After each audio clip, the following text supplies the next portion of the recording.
to Fly Girl Meetup Volume 2. Thank you so much for being in the room. Give yourselves a round of applause because you look good. It's visions in here. Yes. Again, my name is Brittaney Shanae. Welcome in. Right here next to me, I have someone that I think is the quintessential Fly Girl.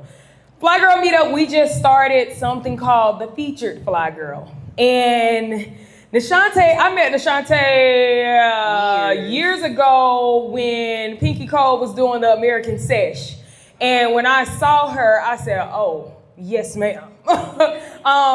And when I published that we were doing Fly Girl Meetup, NeShanta got a ticket and I was jumping for joy, and she came in here and did not disappoint, okay? Thank you. And I watch your content, I watch her content. First of all, she is hilarious. If you are not following her, please do, cousins. I'm real shy. In real life, I'm shy, so. Listen, but I say all that to say that NeShanta is Fly Girl Meetup's very first featured Fly Girl. Y'all give it up for NeShanta.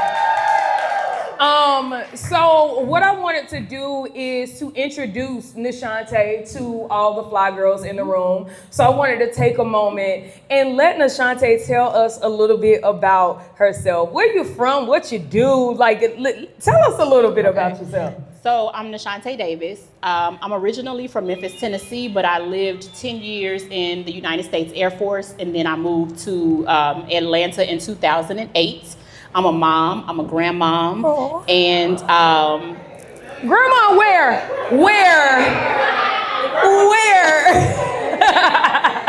Girl, I be exfoliating. I am what I call a fashion therapist because I do more than style. I do more than just put people in clothes. Like, I need to get to the root of why you're having internal style struggles. Did you gain weight, lose weight, have a baby, go through a divorce? Like, what is the reason you don't like shopping, right? So I'm a fashion therapist, I'm an interior designer, I'm an author, and is that all I do? You a boutique owner? Oh, I'm a boutique owner. This bracelet, this ring, like all of the jewelry, the hat. And I'm just an all-around fly girl, I think. See? Yeah. Exactly. Yeah. Now, NeShanta, I want to know what pulled you into fashion, because I'm a firm believer, it's not on you, it's in you. I are agree. born with it. Yeah.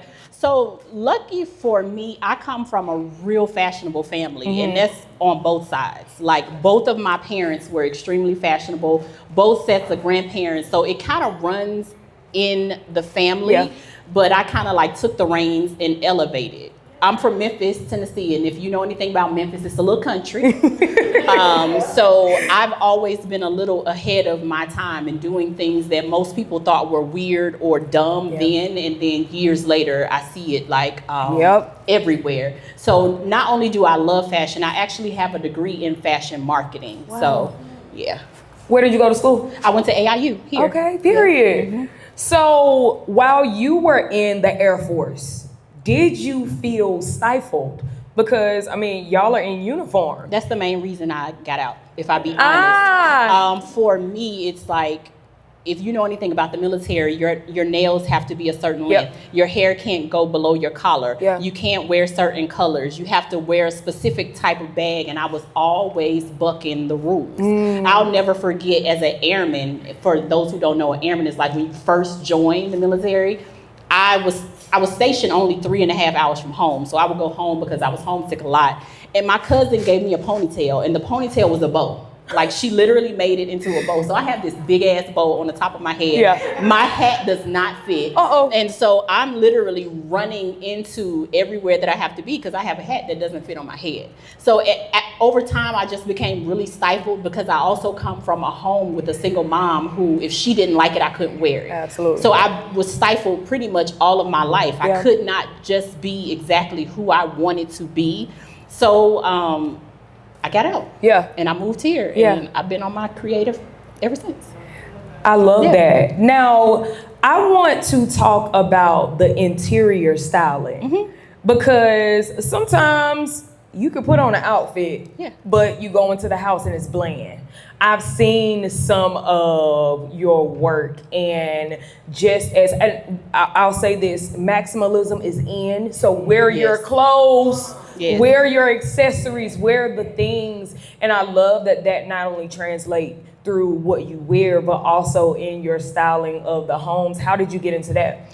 So the crazy thing is, even when I was in the military, all of my friends, when I was in my 20s, would ask me to design their homes. Yeah. When you're that age, you don't really know certain careers exist.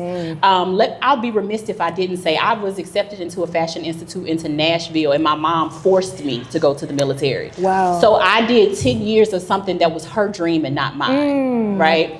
So with the interior design piece, I loved it, but I never thought it could be an actual career. Yeah. And back in 2010, maybe, I launched a business, and it was my interior design business, and it failed before it even started because I didn't have the confidence in myself. So went through a divorce. Y'all know how it is. If you've been through one, you start over. I started over. I didn't want anything from my house, with the exception of my dining room table and my last name.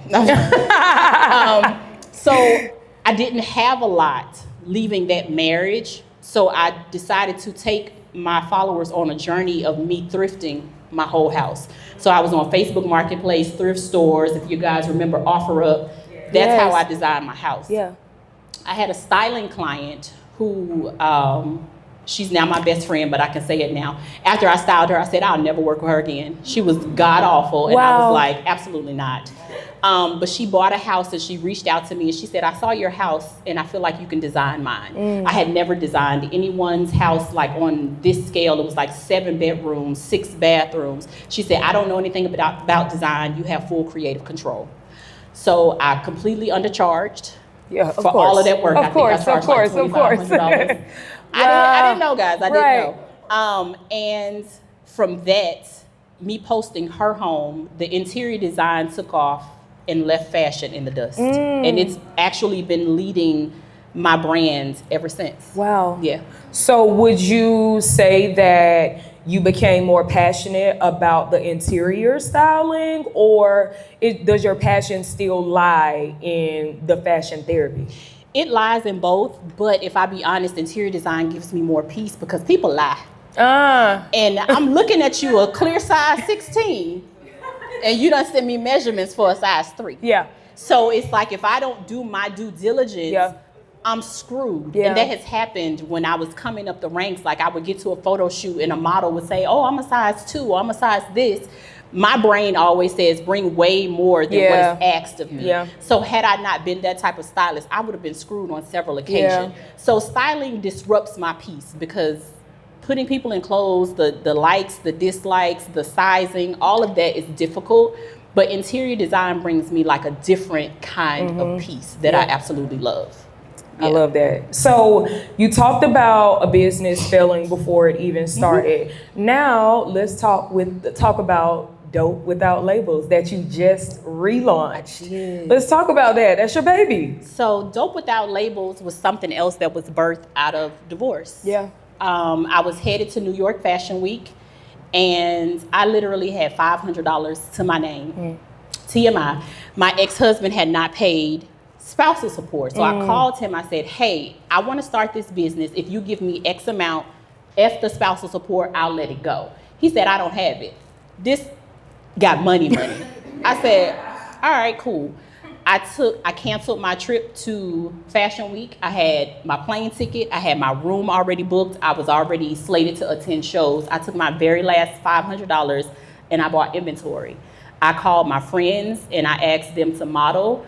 And my then assistant was very understanding, and she took the pictures, and that's how Dope Without Labels started. And that started in 2019. Just needed a mental reset. So I took the first half of the year off, and I just relaunched on the 30th of July.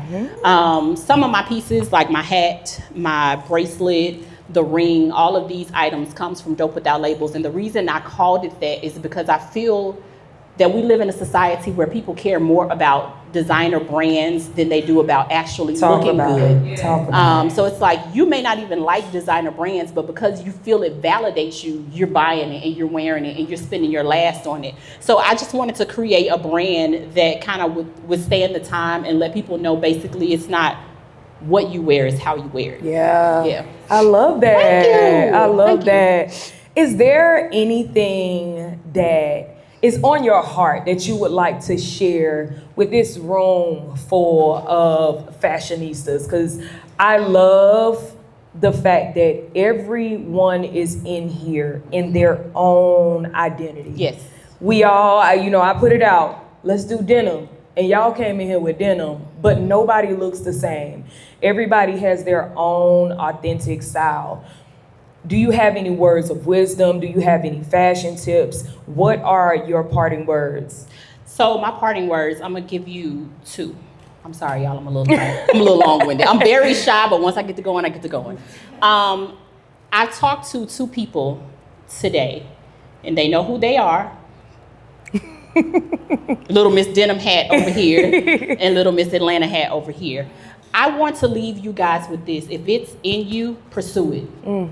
Stop letting fear hold you back. Stop letting the market is saturated hold you back. Stop letting other people's opinions of what you want to do hold you back.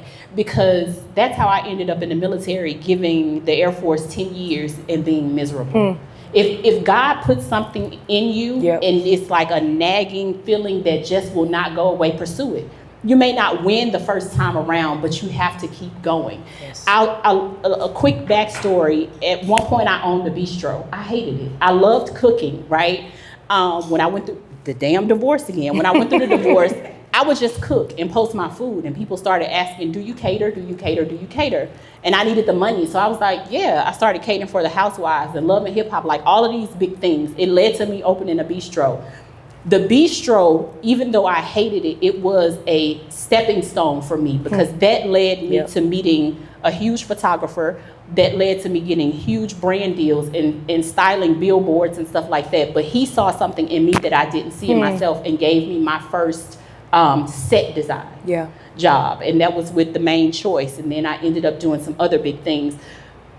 Take the step that you're scared to take because that could be the step that leads you to your ultimate happiness, your ultimate goal. Last but not least, when it comes to fashion, do you? Yes. As long as it fits. Now, I have to put that caveat out there. Because the people be walking around with the things on and it don't fit. As long as it fits and it makes you happy, wear it. Yeah. Don't care about the opinions of others or what other people think.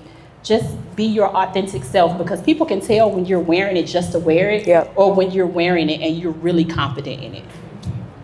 I love that. Yeah. Thank you so much. You're welcome. I got a couple things for you. Y'all give it up for NeShanta. So, as our first featured Fly Girl, I would like to present you with this certificate.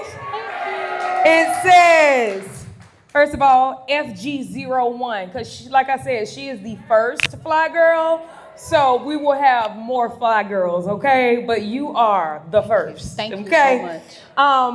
Presented to NeShanta Davis for inspiring our community through your creativity, authenticity, and the impact you're making. Thank you for being the very first featured Fly Girl and for sharing your story with the Fly Girl community. Your willingness to lead, create, and pour into others reflects the heart of what Fly Girl Meetup is all about. Signed by me, Brittaney Shanae, the founder, on August 9th, 2026. And one of our sponsors is a brand called Artist Tries, one of my good friends from middle and high school. We have something special for you, and I know you're gonna rock this. Ooh, I like the things, y'all. Oh. It's a bag. Yes. And it has a jet on it because we fly, okay? So it has the leather handles. It also has a long leather handle, and it has a sports handle on it. So you can rock it however you want to rock it, baby. Thank you so much for being our first Fly Girl. And thank you all for listening to my long ass story. Make sure to follow me on social media. Yes, please. It's the NeShanta Davis. And make sure y'all shop the boutique because I did a relaunch and it's got some dope pieces in it. She did this roller necklace. It was in the details post on the Instagram, but it looked like a roller, you know, the kind you put in your head, but it was in gold. So yeah, go shop that because it was fire. Thank you, y'all. Thank y'all so much. Continue to mix, mingle. We will be doing a walk-off, okay? So we got our eyes on what's going on in here, and the winner, it will be a crowd choice. The winner will also get a gift bag with some goodies from Dope Without Labels. Also from Artist Try, the bag that we just gave away. So, you know, mix, mingle, and we're also gonna do a raffle. That QR code that I said to scan for the directory, it don't work. Sorry, technical difficulties. But make sure y'all scan the QR code that is on that front situation so you can sign up for the email list. Then I will send you the link for the directory. But yeah, enjoy yourself. It's lit. And get y'all ankles together for the walk-off. Yes, get your ankles together. We don't want no baby calves walking the runway, okay?